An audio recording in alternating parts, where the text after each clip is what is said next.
오늘의 말씀지기 패밀리 라이프 김은철 간사입니다. 5월 8일은 무슨 날이었죠? 네, 바로 어버이날입니다. 5월 15일은 무슨 날이었나요? 맞습니다. 바로 스승의 날입니다.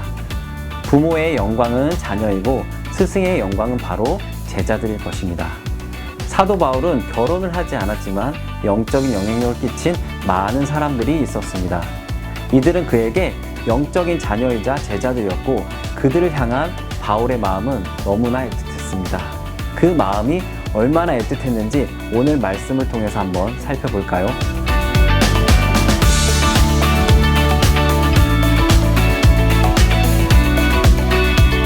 오늘 말씀은 데살로니가 교회를 향한 바울의 간절하고도 애틋한 마음을 담고 있습니다.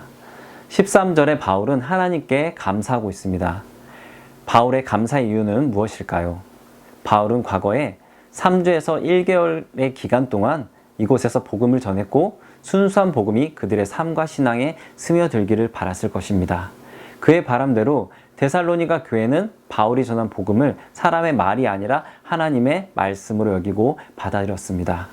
여러분에게 만약 자신에게 복음을 들었거나 성경 공부를 통해 말씀을 배웠던 제자가 있는데 지금도 여전히 신앙을 지키며 잘 성장하고 있다는 소식을 듣는다면 어떤 기분이 들까요? 그 자체가 은혜이고 감격일 것입니다. 그리고 빨리 그 사람을 만나서 많은 이야기를 나누고 싶을 것입니다. 하지만 복음으로 인해 데살로니가 성도들은 유대에 있는 교회가 겪는 고난과 같은 동족의 핍박을 받았습니다. 바울의 짧은 기간에 복음을 듣고 구원받은 그들이 핍박에도 불구하고 믿음을 지켜가고 있다는 소식에 끊임없이 감사가 넘쳤습니다. 이렇듯 진정한 믿음의 열매는 세상의 형통함만이 아닌 고난과 핍박으로도 나타납니다. 바울은 그들이 너무나 보고 싶었습니다. 17절에서 바울은 얼굴은 떠났지만 마음은 아니라고 했습니다. 그의 마음에 얼마나 그들이 보고 싶었던지 얼굴 보기를 열정으로 더욱 힘썼다고 이야기합니다.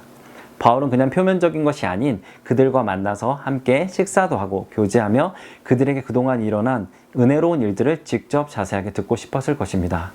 그래서 18절에 보면 한 번, 두 번 가기를 시도했지만 가지 못한 바울의 진한 아쉬움이 드러납니다. 이처럼 바울의 데살로니가 성도들을 향한 마음은 거칠애가 아니었습니다. 마치 부모님이 멀리 타지에 가 있는 아들, 딸을 향한 간절한 사랑과 그리움처럼 느껴집니다. 여러분에게는 이렇게 영향을 주거나 받은 영적인 스승이나 제자와 같은 사람들이 있나요? 아마 있을 것입니다. 코로나 상황과 바쁜 일상으로 인해 그런 사람들에게 연락을 하거나 만나기가 쉽지 않을 수 있지만 바울이 그랬던 것처럼 우리는 우리에게 영적인 영향을 주고받은 사람들을 돌아보고 그들과 교제하고 격려해야 합니다.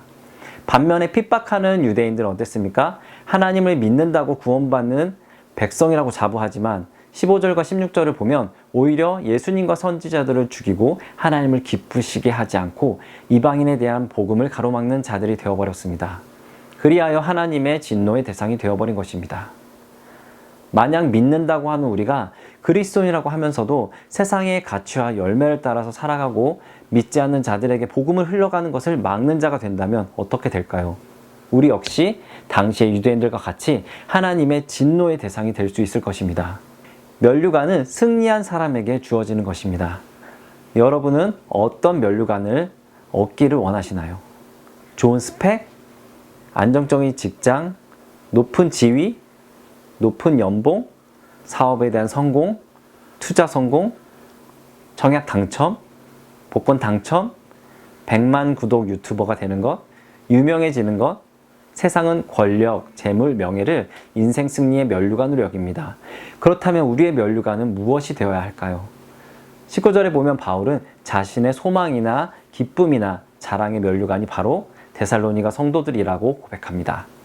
하나님의 복음이 자신을 통해 전달되고 그 복음이 전달된 사람들에게 핍박 속에서 나타난 그 믿음의 열매가 그의 자랑이고 면류관이었습니다. 말씀을 듣고도 복음을 막는 진노의 대상이 된 유대인들처럼 되지 않도록 하나님 앞에 날마다 말씀과 기도를 통해 자신을 돌아보시기 바랍니다.